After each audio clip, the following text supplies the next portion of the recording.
দুদিন পূৰ্বে শিৱসাগৰত ঘুছখোৰ নাইগুব খানক আৰক্ষীয়ে আটক কৰিবলৈ সক্ষম হৈছিল। এক দুৰ্নীতি নিবাৰক শাখাই অভিযান চলাইছিল আৰু সেই অভিযানত নাইগুব খানক যোগান বিভাগত আটক কৰিবলৈ সক্ষম হৈছিল আৰু সেই নাইগুব খানৰ ইতিমধ্যে এক কল ৰেকৰ্ডিং ভাইৰেল হৈ পৰিছে। আমি পুনৰবাৰ উল্লেখ কৰিব বিচাৰিছোঁ, দুদিন পূৰ্বে যি শিৱসাগৰত ঘুছ লোৱা অৱস্থাতে আৰক্ষীয়ে আটক কৰিছিল অধীক্ষক নাইগুব খানক আৰু সেই নাইগুব খানৰ ইতিমধ্যে এক কল ৰেকৰ্ডিং ভাইৰেল হৈ পৰিছে। উল্লেখ্য যে যোৱা বুধবাৰে শিৱসাগৰৰ খাদ্য ৰাজহুৱা বিতৰণ পৰিক্ৰমা বিভাগত ভিজিলেন্স আৰু দুৰ্নীতি নিবাৰক শাখাই অভিযান চলাইছিল আৰু সেই অভিযানত যোগান বিভাগত ঘুছ লৈ থকা অৱস্থাতে হাতে লোটে আটক কৰিবলৈ সক্ষম হৈছিল অধীক্ষক নাইগুব খানক আৰু সেই নাইগুব খানৰ ইতিমধ্যে এক কল ৰেকৰ্ডিং ভাইৰেল হৈ পৰিছে। সেই নাইগুব খানে সেই যি সময়তে সমবায় সমিতিৰ পৰা ধন বিচাৰিছিল আৰু সেই ধন বিচৰাৰ সেই ফোন ৰেকৰ্ডিং ইতিমধ্যে ভাইৰেল হৈ পৰিছে।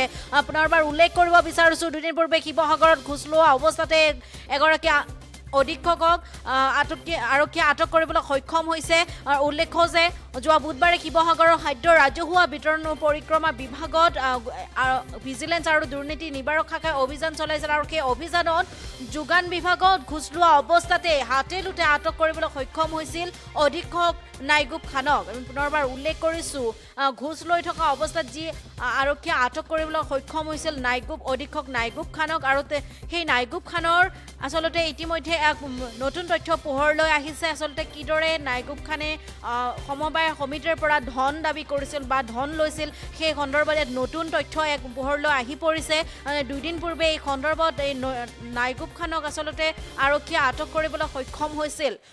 ভিজিলেন্স আৰু দুৰ্নীতি নিবাৰক শাখাই অভিযান চলাইছিল। গোপন সূত্ৰৰ পমখেদি ভিজিলেন্স আৰু দুৰ্নীতি নিবাৰক শাখাই অভিযান চলাইছিল আৰু সেই অভিযানতে আচলতে যোগান বিভাগতে ঘুছ লৈ থকা অৱস্থাতে হাতে লোটে আটক কৰিবলৈ সক্ষম হৈছিল অধীক্ষক নাইগুব খানক আৰু সেই নাইগুব খানৰ ইতিমধ্যে এক কল ৰেকৰ্ডিং ভাইৰেল হৈ পৰিছে। সেই নাইগুব খানে যি সময়ত আচলতে সমবায় সমিতিৰ পৰা ধন বিচাৰিছিল আৰু যিসকল কথা কৈছিল ধন বিচৰাৰ ওপৰত যি কথা কৈছিল সেই সন্দৰ্ভত আচলতে ইতিমধ্যে এক ফোন ৰেকৰ্ডিং আচলতে ভাইৰেল হৈ পৰিছে আৰু ফোন ৰেকৰ্ডিং সেই ফলত আচলতে এতিয়া নাইগুব খানৰ নতুন তথ্য এক পোহৰলৈ আহিছে। আচলতে কিদৰে তেওঁ ধন লৈছিল সমবায় সমিতিৰ পৰা আৰু সেই কথাও এতিয়া পোহৰলৈ আহিছে।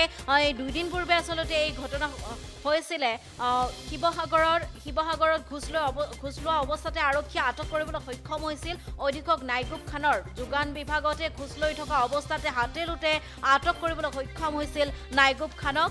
যোৱা বুধবাৰে শিৱসাগৰৰ খাদ্য ৰাজহুৱা বিতৰণ পৰিক্ৰমা বিভাগত ভিজিলেন্স আৰু দুৰ্নীতি নিবাৰক শাখাই অভিযান চলাইছিল আৰু সেই অভিযানত হাতে লোটে আটক কৰিবলৈ সক্ষম হৈছিল অধীক্ষক নাইগুব খানক আৰু সেই নাইগুব খানে সমবায় সমিতিৰ পৰা ধন বিচৰা ফোন ৰেকৰ্ডিং কল ইতিমধ্যে ভাইৰেল হৈ পৰিছে আৰু এই ৰেকৰ্ডিং আমাৰ হাতত আহি পৰিছে আৰু এই ৰেকৰ্ডিং আমি শুনাব বিচাৰিছোঁ।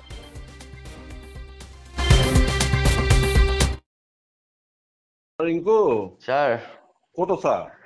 মই অকণমান এই মামাহঁতৰ ঘৰলৈ আহিছিলোঁ। আচ্ছা আচ্ছা, সোমবাৰে কৰাটো ফাইনেল হ'ব নহয় ন? সোমবাৰে কৰিম আৰু ছাৰ। ফাইনেল ন? ফাইনেল হয়। ঠিক আছে দিয়া। কিবা হ'ল নি ছাৰ? নহয় তাৰমানে মই আজি ঘৰলৈ গৈ আছো। আচ্ছা আচ্ছা। সোমবাৰে মই মানে কালি ৰাতি আহি যাম। হয় হয় হয়। কনফাৰ্ম কৰি লৈছো, নহ'লে মানে মোৰ চলিবলৈ পইচা নাইতো। আপোনাৰনো পইচা নাই নে ছাৰ? নাই সঁচাই মোৰ পইচা নাই চলিবলৈ ইয়াত। শিৱসাগৰত তোমালোক থাকোতে আৰু মই যদি ঘৰৰ পৰা আনিবলৈ কেনেকে হ'ব? সেইটো হয় বাৰু। সেইটোৱে। ঠিক আছে দিয়া। ঠিক আছে ছাৰ। ভাই ৰাতিপুৱা ফোন কৰিছো, ফোন কল বেক নকৰিলা, এতিয়াও ফোন কৰিছো ধৰা নাই। নাই মই অথনি কৰিম বুলি ভাবিলো, তাৰপৰা এই কাম এটা লগাই আছিলো সেইকাৰণে পাহৰি থাকিলো। শুনা, নিদিয়া যদি নিদো বুলি কৈ দিয়া, মই দিম বেয়া ছাৰ, নাপাওঁ। কেলে দিম হয় বাৰু, এনেকে চুচৰাই থাকিলে মই বেয়া পাওঁ। নাই নিদিলে নিদো বুলি কৈ দিয়া ডাইৰেক্ট, মই বেয়া ছাৰ, নাপাওঁ। দিম আজি শৰ্মাদাহঁতো ফোন কৰিছে, মই বোলো নাই মই ছাৰক দিম বুলি ক'লো হা, হেৰি কৰি পেলাই তাৰপিছতে মই দিমগে সেইটো ৰ'ব কৰি আপোনাক। দিয়া। এতিয়া শুনা, মই কালি পৰহি নাথাকো, মই ছুটি লৈছো। হয় আপুনি আহি লওক তেন্তে ছাৰ, মোৰ একদিন বহুত অসুবিধা হৈ আছে মানে। কি ইমান পইচা পাইছা আকৌ, কি নাই বালৰ একদম অসুবিধা হৈ আছে? আল্লাহ কসমছে কৈছো ছাৰ, পইচা নাই ওলোৱা। মোৰ চেয়াৰমেনটোৰ লগত অকণমান সংঘাত এটা চলি আছে মানে। সেই চেয়াৰমেনটোৱে মানে সেইবিলাক হলেতো তোমাৰ সমবায় চলাবা কেনেকে? সেইটোৱেতো, এতিয়া গাড়ী ভকো দিবলৈ আছে, সিহঁতিও আহিছে। আজি মই গাড়ী মালিক এটাক চেয়াৰমেনক ঘৰলৈ পঠিয়াই দিছো। পইচা ওলোৱা চেয়াৰমেনৰ লগত কি লাগিলে? চেয়াৰমেন ছেক্ৰেটাৰীৰ মাজত কিবা এটা যুদ্ধ হ'ল সিহঁতৰ পইচাৰ লগত। সেই যুদ্ধ হৈ পেলাই চেয়াৰমেনে চেকখনত চহী কৰি দিয়া নাই। মোৰ গুৰিত ছেক্ৰেটাৰী চেক চহী কৰা চেক 5খন মান আছে, কিন্তু অকল ছেক্ৰেটাৰী চহী কৰিলে পইচাটো নোলায়তো পইচাটো। চেয়াৰমেনে চহী কৰি দিয়া নাই, সি ইদিনাখন তুমি কৰি দিম কয় এটা কাম সেইদিনাখন কৰি দিম কৰিবা, তুমি মোক ফোন নম্বৰটো দিয়া, মই ক'ম যে কিয় আপুনি চেকত চহী কৰা নাই, আপোনাৰ ট্ৰেন্সপৰ্টাৰ বিলাকে মোক ফোন মাৰি আছে পইচা দিয়া নাই বুলি। সেইটো কৰি দিলে সি ডাইৰেক্ট